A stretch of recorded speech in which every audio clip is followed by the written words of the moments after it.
Hey guys, we are ready to plant our tomato plants. Spring has sprung in the desert and there are beautiful wildflowers and the trees are starting to get leaves and my fruit trees are covered in fruit and it's time to get these tomatoes in the ground. So I have sprouted these tomatoes in my fancy growing solution here, red Solo cups. Not good for just beer pong. And I've sprouted these from seeds a few months ago under a grow light and a heating pad to get them to germinate. And they're doing fantastic. They're nice and long sprouts, and I will show you how I plant these with lots of compost and soil amendments that have already been added, and we'll add more to our soil in the desert that's full of lots of organic matter and also lots of worms. All right, show you guys in the garden what this looks like in just a minute. Hey everyone, I'm Dr. Christina Kraft, a lifestyle medicine specialist. In our busy world, figuring out what a healthy lifestyle looks like can feel overwhelming. And there's truly no one-size-fits-all approach to creating health.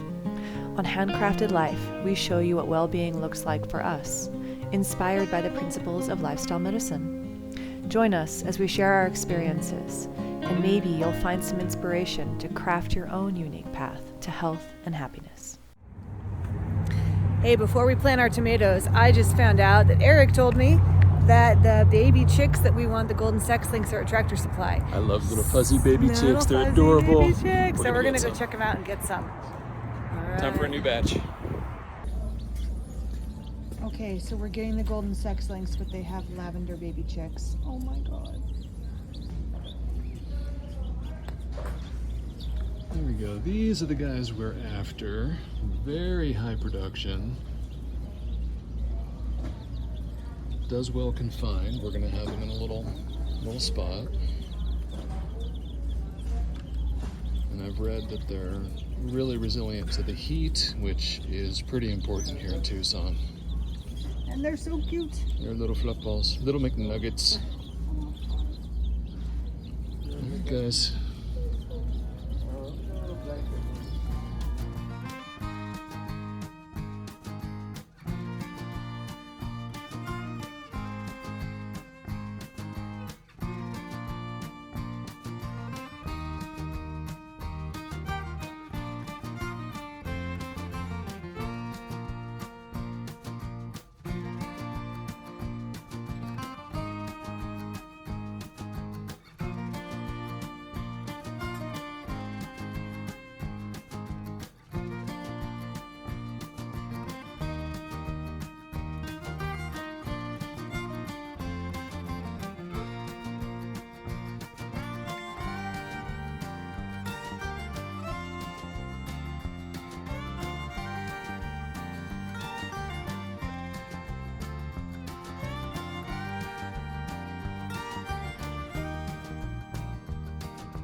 Okay, this is our bed for our tomatoes that we're planting.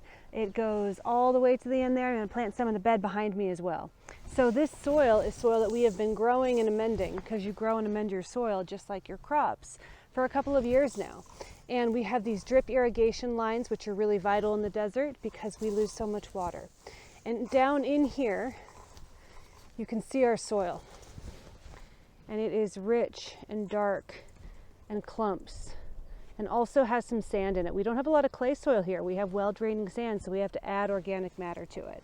We've already added a lot to get it from pure sand to this beautiful black level. We added compost in the fall.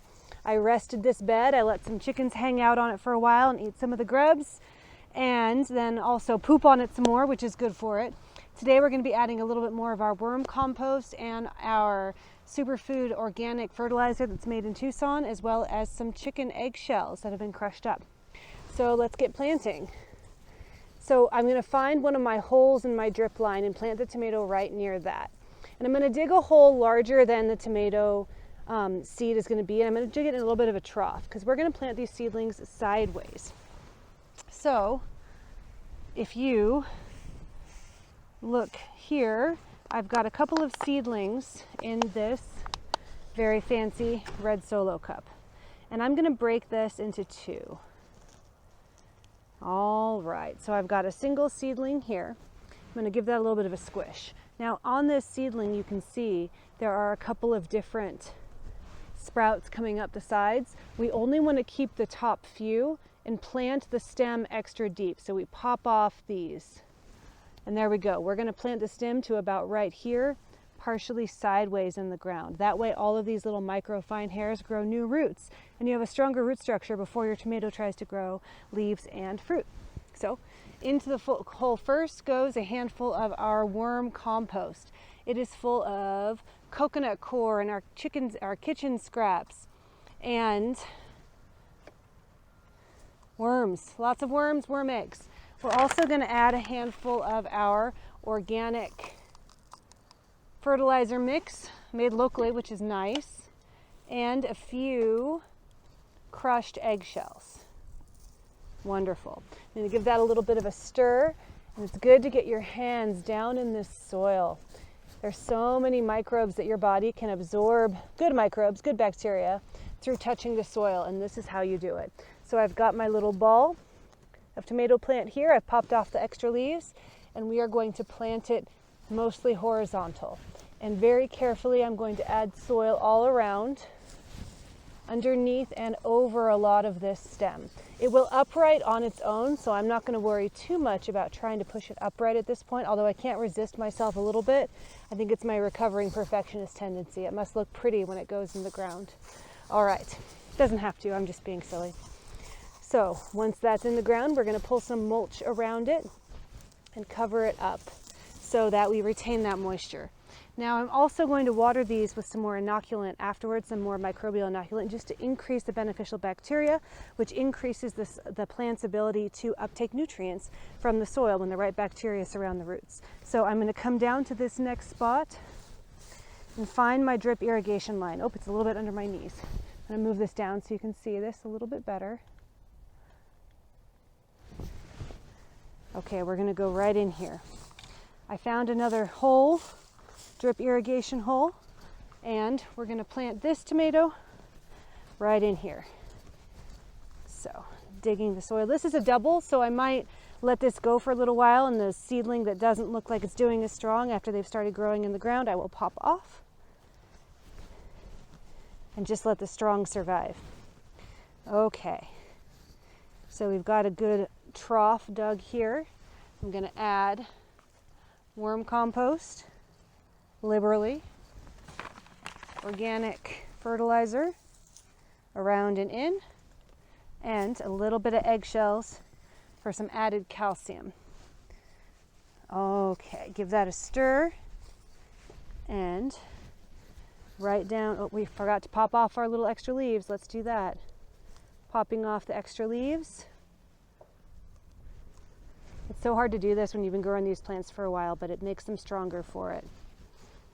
Okay, and let's go ahead and plant this one in the ground. Let's let it go this way.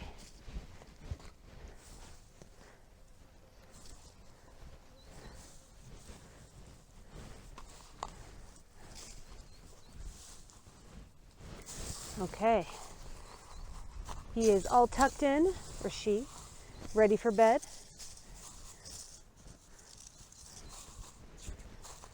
And that's how you plant tomatoes.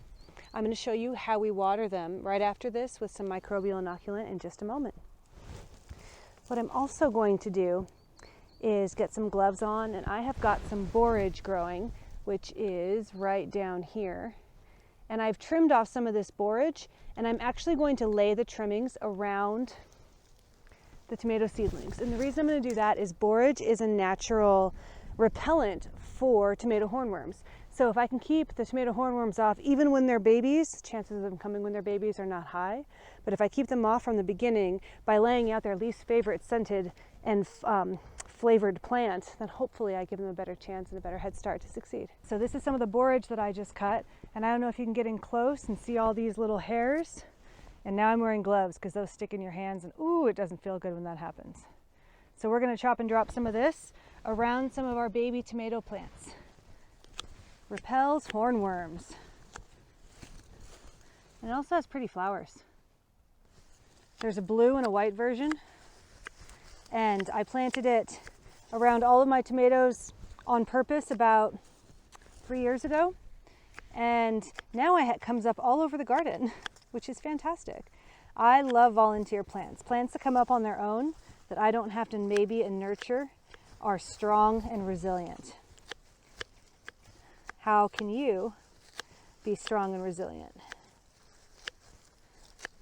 This is one of the ways. Make some good food. Get your hands dirty. Appreciate people. Sleep well. Move well. Did I always say eat well? Eat well is really important, and one of my favorites.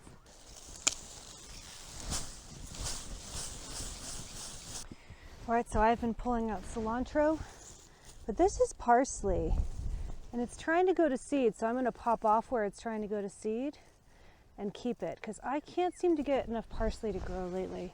So any volunteers that I planted seeds here, but any of the ones that survived amongst all of this cilantro and overgrown lettuce is going to be very strong. We're going to let it keep trying to go and pull out more of this lettuce and cilantro. Oh, there's more parsley. Yay. Oh, that might be, ooh, that's not parsley. That is celery. Yeah. Two of my favorite things.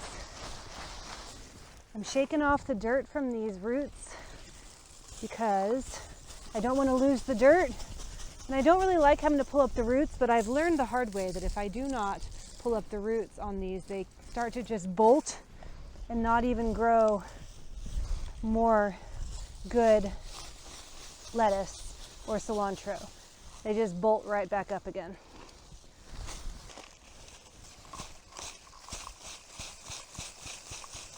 So you might be sad about me pulling up all of this lettuce thinking, oh my gosh, you didn't get to eat all of it. And it's pretty good, but this time of year, it starts to get pretty bitter. And we have lettuce volunteering all over our garden. I kind of purposefully let the lettuce grow wild and pick it as needed. That way it comes up at all the times that it wants to, and we have lots of baby lettuce. So this right here I've been stepping all over is actually a carrot. I think it's one of the purple carrots. Let's see if there's actually a carrot under here. Yeah, these carrots have not been doing very well. They've been trying to bolt this year before they actually form carrots. Some of them are good, but this one is not, so that'll be chicken food. This one's actually got a nice, this is romaine. It's got a nice middle head to it still that shouldn't be too bitter. So I'm gonna pop that off and we'll take that in and have that with dinner tonight. Let's see, let's make sure it's not bitter. No, that's good. All right, dinner tonight. Okay, pop out this root ball.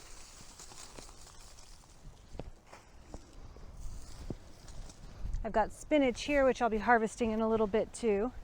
Set this amazing lettuce aside. I don't know if you noticed, but I'm trying not to step in the bed because I have wood chips on the path, and the wood chips on the path are packed down, and that's okay. But the beds are actually, I've made the effort over the years not to step in them, and the soil's pretty light under there, which is what you want. So I keep trying to not step in it. And when I have people come over, I try to have them not step in them either.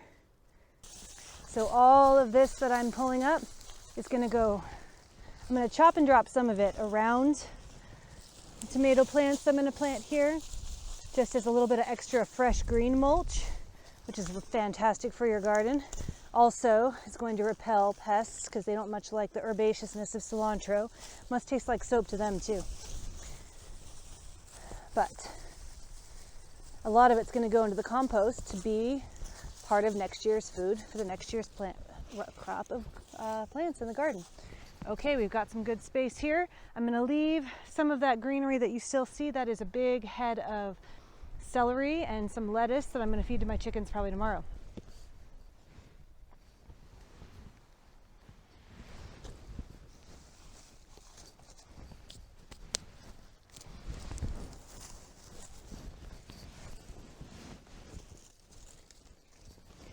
This worm compost is like the very best thing you can possibly add to your garden. And I've added already lots and lots of homemade compost from my neighbor's horses and our chickens, our kitchen and garden scraps to this. So I'm not going to add too much more of that to this year, partly because our other round of compost isn't ready. I used so much of it in the fall, partly in this bed. So it's had recent compost. I'm just giving it another kind of supercharged, powered version. I'm going to keep a little bit of this worm compost for planting the next round of tomatoes in here. You can feel how loose this soil is. It's got good biomass from the roots that are still left behind from all of these plants. I didn't get all the root balls out. There's still some of them in there. And that is going to help decompose and feed the next round of plants. Tomatoes that we're going to grow in here, and probably some basil, because when you grow herbs and tomatoes together, your tomatoes do better. Tomato and basil not only taste well, taste great together, they also grow better together than by themselves. Okay, I've got some of these cilantro plants, and I'm going to chop and drop. When you chop up your herbs, switch hands, especially if you've got hands injury tiredness, so they don't get too tired. But when you use this way, you're growing your own mulch. In some climates, it's a lot easier to grow mulch. We live in Tucson, so cilantro grows really well here. So cilantro mulch it is. Other places will grow things like comfrey and mulch with that, which I have not had success growing here. So whatever herb tends to bolt and grow well here, I let it go, and then I chop it up, and that becomes nutrients for the next year. Watch your fingers when you're doing this. It's easy to stay away from them, but dumb things happen. So just be careful, be mindful. Finish your compost chop and drop mulching with as many fingers as you went into it with. That is the goal. Okay, we've got some good mulch started in this bed. I'm going to continue, and then we'll be planting. All right, this is EM1 microbial inoculant. I was recommended this by the farmer that is in charge of the garden at Miraval. He's also one of my neighbors. He said this is a great way to add more bacteria to your soil, and I listened to him, and it's been working for me. So this requires 1 ounce per gallon of water. I'm not the best measurer, as you might know from my kitchen videos on some things. This is one of them. I do know that if I add it first, it foams. So we're going to fill our watering can most of the way, which is most of the way there. I'm going to add a splash or two of this. This is about a 2-gallon watering can. Let's say that's 2 ounces. All right, I'm going to fill this up the rest of the way and get to watering. In this bed, our baby tomatoes have borage mulch and straw mulch around them. And they're getting this microbial inoculant. And in bed number 2, these baby tomato plants have a compost added, and they also are mulched with cilantro and a little bit of lettuce. Every time you garden, it's always just one big experiment to see what's going to work. So in this experiment, I'm trying lettuce and cilantro mulch versus borage and straw mulch. Let's see who survives. It'll be entertaining.